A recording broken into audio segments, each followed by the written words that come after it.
ఈ వాక్యాన్ని వీక్షిస్తున్న సహోదరి సహోదరులందరికీ క్రీస్తు పేరట వందనములు. ఈరోజు వాక్యం ద్వారా దేవుడు మనతో చెబుతున్న మాట: నా సహాయుడు నీవే, రక్షణకర్తవగు నా దేవ, నన్ను దిగనాడకము, నన్ను విడవకము. కీర్తనల గ్రంథము 27:9. సాధారణంగా మనం అందరం చేసే ప్రార్థనలు ఒకేలా ఉంటాయి. ఎలా అంటే మొదటిగా ఆయన్ని స్తుతించడం, తర్వాత కృతజ్ఞతలు, అవసరాలు, విజ్ఞాపనలు, ఇలా ఉంటుంది మన ప్రార్థన. అడగడం వేరు, వేడుకోవడం వేరు. మనం మాత్రం దేవుణ్ణి కేవలం అడుగుతాం అంతే. కానీ ఇక్కడ దావీదు చూసారా? నీ ముఖము నాకు దాచివద్దు, కోపము చేత నీ సేవకుణ్ణి తోలివేయవద్దు.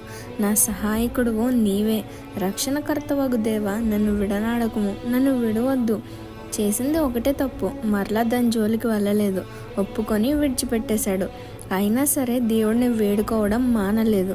కానీ మనం పొద్దున్నే లేచిన దగ్గర నుండి ఆడని అబద్ధం లేదు, చూడని చెత్త లేదు, వెళ్ళకూడని ప్రదేశం లేదు, చేయని తప్పు లేదు. అయినా సరే ప్రార్థనలో దేవుణ్ణి అడుగుతాం. అవసరమైతే ఆయనతో తగువులు కూడా పెట్టుకుంటాం. మనమే కాదు, మన ప్రార్థన తీరులు కూడా మారాలి అని గుర్తుపెట్టుకోండి. ఈ చిన్న సువార్త పరిచర్యలో మీ సహోదరులు. God bless you. ఆమేన్.